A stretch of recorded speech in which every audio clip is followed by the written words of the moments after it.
Good day, everyone. Meteorologist Mark Molnar here. This is the special tropical edition of Weather Eastern featuring Invest 94L out into the Atlantic. Is this going to be mainly a Caribbean and Central America effect, or will this impact the Caribbean islands and eventually the United States? We'll break all that down for you in this exciting edition of our first major Invest system way out in the Atlantic, and what is going on here with the severe weather. As we see from the severe weather across the northern plains here, all the way to the Great Lakes and eventually the Northeast come later in the weekend. And what is going on with this heat wave? We'll break it all down for you in this edition of Weather Eastern. Let's get into it. All right, so here we go with Invest 94L. So this is essentially what we have going on here. Moving across from the central, halfway between the Cape Verde area and the Lesser Antilles, and heading on towards June 27th through 29th. So 27th, 28th, 29th, we literally head right through the Lesser Antilles here, right around the 27th, 28th. I'll show you on the models here momentarily. I think we got about a 90% chance this thing goes tropical depression and into tropical storm on us, looking at Bonnie potentially here. And as we head across the Caribbean, we'll have to see whether this becomes stronger and heads more to the north or stays weaker and heads towards the south. Here is Invest 94 on the satellite picture right out here in the middle. Look at, you have some other tropical, here's one coming off the coast. Things are looking pretty healthy out here, but Invest 94 in particular, you have to admit, it does have a lot going for it. It's got this big cluster of thunderstorms that are tightly packed together. So if you take a look at the rest of the Atlantic here, there is Invest 94 in all of this mess. There's another big old conglomeration heading into the Eastern Pacific eventually, so that'll be interesting to see where that develops, that heads to. The Gulf of Mexico's been clear as a bell, but look at this. We're just lining them up out here. Out in the intertropical convergence zone, this isn't really anything major to look at either. All right, so we're taking a look at what could be Hurricane Celia over the weekend here, 75-mile-per-hour winds. It will quickly taper off towards Monday and Tuesday to a minimal tropical storm and eventually extratropical as it goes into cooler waters. We have a 25% chance of development behind Celia. Nothing major, but we could see our next named storm. All right, so I wanted to show you the Euro. We get towards, say, about the time there's Sunday, you start to see the intertropical convergence zone really heating up down here. Here's the Lesser Antilles, there's Puerto Rico, there's Hispaniola. So we continue towards, there's Monday, Tuesday, June 28th. Here is Invest 94. Could it be a tropical storm by then, or at least a tropical depression most likely? So watch as it continues here to barrel towards the west. It approaches the Lesser Antilles right around the early morning hours of Wednesday, June 29th here. So there it is. It's showing up as either right around a tropical depression, weak tropical storm. Euro wants to keep this thing hugging the coast of South America here. You see, it's actually literally sitting right on the coast of South America. Quite interesting. Keeping it a weak low, because if it stays weak, it literally goes due west. If it strengthens, it will literally bend more towards the northwest here. That it really just wants to recurve. So you can see it doesn't start to get a little bit more formidable until it starts Saturday, July 2nd here towards the Central American coastline. And then it barrels inland here, becomes a big, massive rain producer towards July 4th here across Central America. And as you can see, heads inland, doesn't even bring it into the Eastern Pacific. There's moisture here in the Eastern Pacific, but the center stays over land. All right, so if we take a look at the GFS here, let's back this up, shall we? Okay, so here we go. So as we head towards, there's Tuesday, June 28th. There it is, rather weak on the GFS as well. So as we continue towards the west, GFS, yeah, it's kind of skips it along here past the Lesser Antilles as a very weak low. Very similar, actually, to the Euro here. So the GFS, wow, kind of plows it across the northern tip there of almost towards Colombia there, and then heading it towards, look at this, a more southerly jaunt, keeping it much weaker, literally bending it. So if the GFS turns out to be right, this definitely will potentially become maybe a system here in the Eastern Pacific. It kind of is going to have a hard time because of all the cool water that's been stirred up. But look at just look at how active things are becoming here.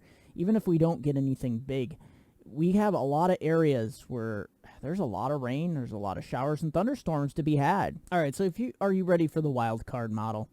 The good old CMC.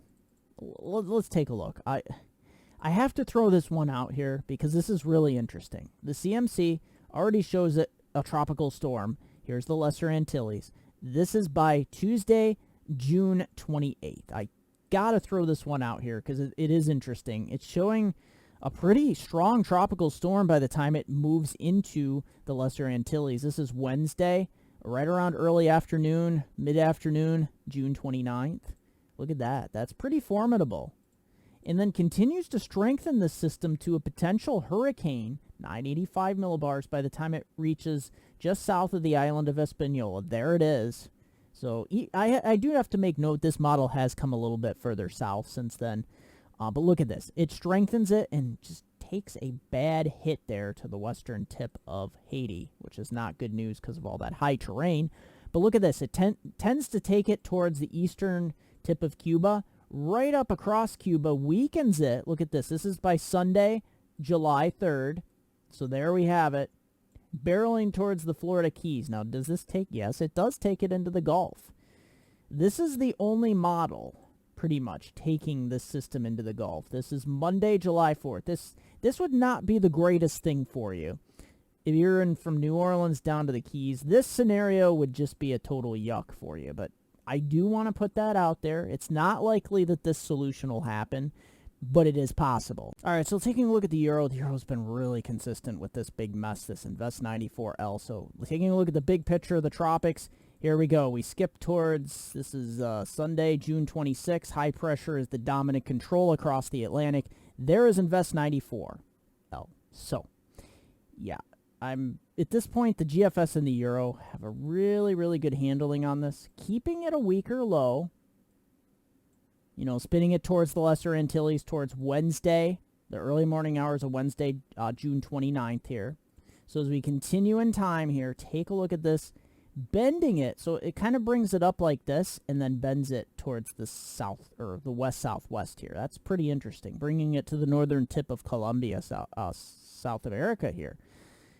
So take a look at this. So we have two high-pressure systems. We have two high-pressure cells here. So this one is going to help, you know, push this system a little bit further to the southwest, especially since it's a weaker system on this model, which is pretty decent. You know, this is getting pretty far out, though. You know, this is July 4th time frame, you know, bringing this across Central America. So a lot can change. This could be much further south or much further north. The CMC was up here, and the GFS was way down here. So the euro is literally right in the middle here. It's a pretty good solution to be had. Now, if you take a look at intensity forecast, you know, pretty straightforward the first, you know, 48, 60 hours, 72 hours. Probably bringing it to a tropical storm by the time it reaches, you know, just, you know, before the Lesser Antilles here. Where it occurs after this, some models take it up towards a ridiculous amount here. I don't quite understand why. And then some of the models keep it, you know, down, trending this way. And I'm kind of in the camp of, at this time, kind of trending a little bit, you know, more towards this way. There might be a chance for Category 1 hurricane, but I think it's more likely moderate to strong tropical storm at times. All right, so taking a look at the tracks here, thanks to Tropical Tidbits again. Yeah, here we go. Look at a lot of the models, like the CMC. I was on the eastern end of the track here, bringing stronger storm. And then the GFS Euro models and a lot of the hurricane models keeping this on a trajectory towards the west. And if we take a look at some of the other models here, yeah, there's a few outliers that bend towards the northeast here, northwest. But look at this. Pretty much keeping it on that trajectory towards South and Central America here. Take a look at that. All right, thanks to Tropical Tidbits here, we got a nice look at temperature, sea surface temperature anomalies here. The Gulf just continues to get massively warm here, especially around Texas, Louisiana, Panhandle, Florida. Look at this. Look at these areas of warming here. Look at the Cape Verdes. This is crazy. And even up here off the northeast coast, we just keep getting more and more warm temperatures to be had. You notice, though, look at all the blues here in the Eastern Pacific. That's where we've had all those named storms. It's really kicking up the water here, upwelling and the cooler water. And that's what we haven't really had here in the Atlantic. and that's essentially going to continue to keep warming these waters because we haven't had anything to kick up and upwell these areas. All right, severe weather update. Look at this. This is Saturday from Chicago down to the panhandle of Texas. Look at this. Severe weather, damaging wind, large hail, isolated tornadoes. Thankfully, it's only a marginal threat, but you still want to take heed to those watches and warnings. Not going to be a widespread outbreak, though. Look at this Sunday into eastern Ohio, southern Ohio, western Pennsylvania into western New York, Buffalo, Erie, Pittsburgh, down to Dayton, Youngstown, Cleveland. These areas could see damaging wind, large hail, isolated tornadoes. It's not going to be a big outbreak, but I'm a little concerned maybe this could go a little bit slight risk come later Sunday. Let's take a look. All right, take a look. Midnight Friday night. Big squall line here across parts of Minnesota, all the way down and through parts of central Nebraska. What happens with this overnight? So as we take this in time here, you can see, let's back that up just one. This is towards 3 a.m. So yeah, this system, this mesoscale system, still continuing towards the east here, west of Sioux City, west of Duluth, and then into parts of Iowa here. So as we head throughout the night, let's take a look. Hour 14. This is 4 a.m.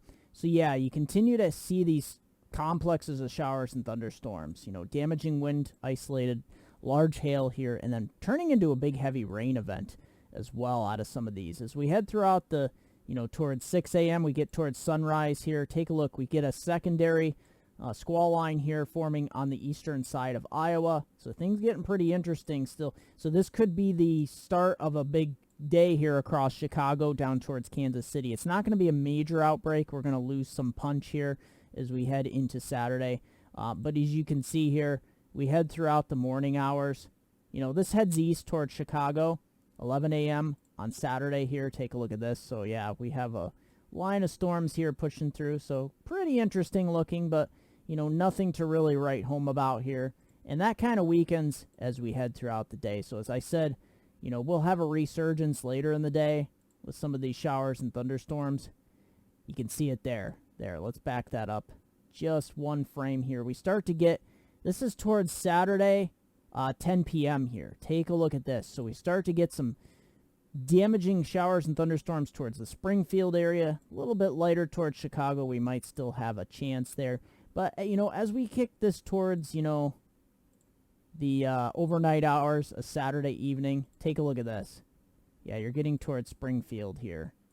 This is where, just north of Jefferson City, St. Louis here, things could start to get a bit rough here. So watch, as we put this into motion here, we got hour 35, 36. This is heading towards 2 a.m. Sunday morning. Look at that big complex of storms on the future radar here. So literally, you're dealing with a rapidly dwindling system there, thankfully, as we head throughout the overnight hours. Now, as we head into the Ohio Valley in the Northeast, Sunday is a day we're going to have to watch because initially we just have some showers and thunderstorms here. This is 3 p.m. Sunday. But watch as we continue throughout the day. We start to get, none of these look anything to write home about, but we start to get some of these stronger cells here forming. So anywhere from Cincinnati, Pittsburgh, Cleveland, look at that. You got some red blobs forming there. Some of those could approach severe levels. So as we continue in time here, take a look at this, hour 49.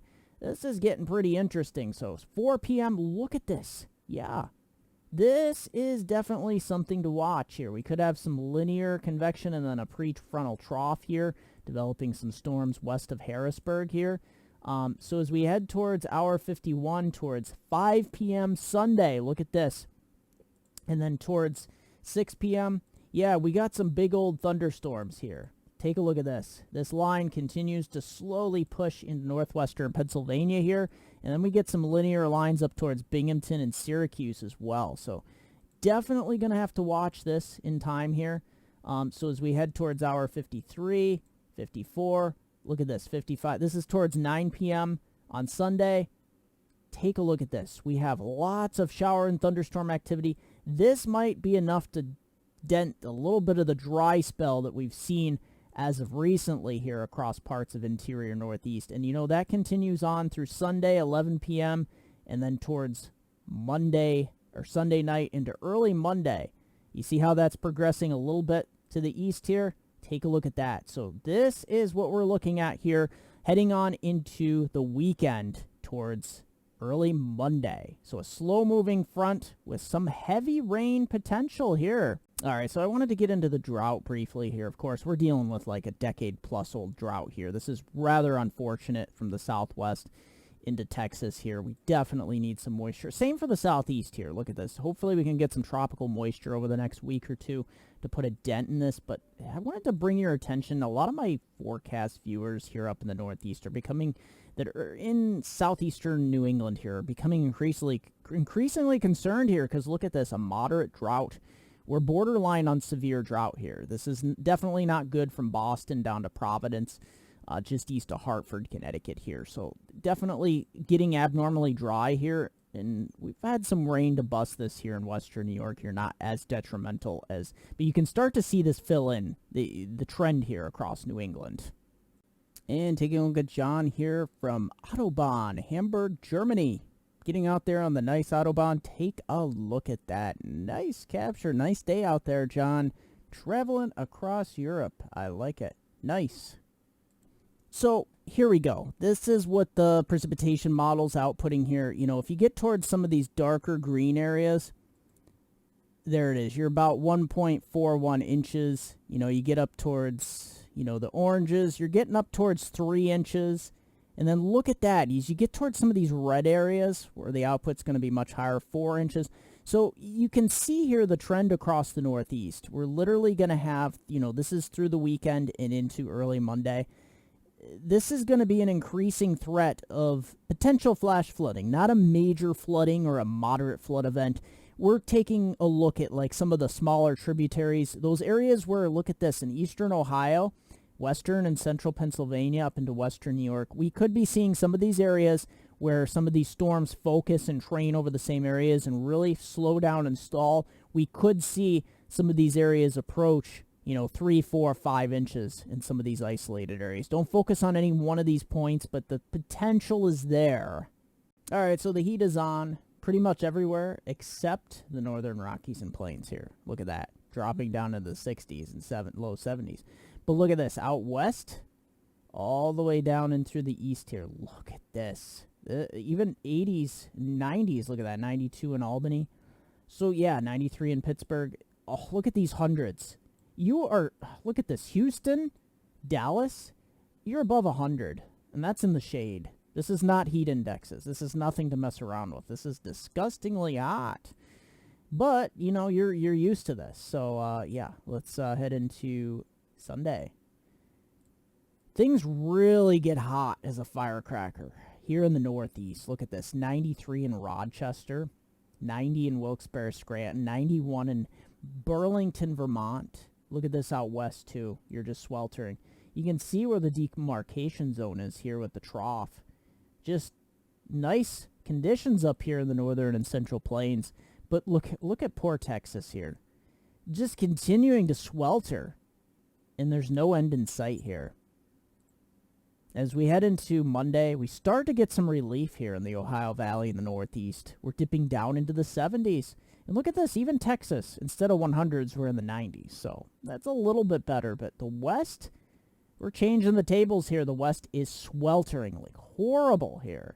And look at this. We head on into, this is June 28th, next Tuesday. Northeast is nice. Lots of 70s and low 80s. And look at this. We're starting to build the heat in the northern plains again. Big chunk of heat breaking off from the west here. And look at this. Warming up across the northeast well into the 80s. And look at this. We're starting to get some upper 90s here in the central plains. This is terrible. Look at this. Look at this weather here. As we head into Thursday of next week. Look at this. Yeah. The heat is definitely on across these. We're starting to build it up here again in the northeast with upper 80s and low 90s. Extended outlook for my upper Susquehanna, River Valley, Binghamton to Scranton viewers. Saturday through Wednesday. Look at that. It's not 4th of July weekend, but it's going to be hot as a firecracker from Saturday into Sunday and 90 to 92 degrees. A little bit relief at night, but look at that. Sunday night, particularly after 8 p.m., heading on to 10 a.m. Monday morning, showers and thunderstorms likely. Definitely around a half an inch, maybe up to 3/4 of an inch, locally higher in some of these heavier, slow-moving thunderstorms. We have that front moving through. It's a very slow-moving front, so watch out. We could have some gusty winds, small hail, and the heavy rain will be the big story into Tuesday and Wednesday. Getting sunnier, nice day Tuesday, lower humidity. But heat is on the rise again for Wednesday. As always, I want to thank you for joining me for this edition of Weather Eastern. If you haven't watched my Hurricane 2022 Outlook, it is in the link in the description down below. Go ahead and click on it and watch it. I give you the full synopsis of this hurricane season 2022. Also, visit me on Facebook, Media Mark, also Weather Northeastern, also Hurricane Northeastern. And if you like my localized weather from Upper Susquehanna River Valley, from Binghamton to Scranton, Pennsylvania, guess what? That is Susquehanna weather. Also, Twitter at Weather Eastern, MediaMark.com, WeatherNortheastern.com. Don't forget to question or comment in the section down below. I love to read your questions or comments. Let's get the weather conversation rolling. Smash that like button, subscribe if you haven't already.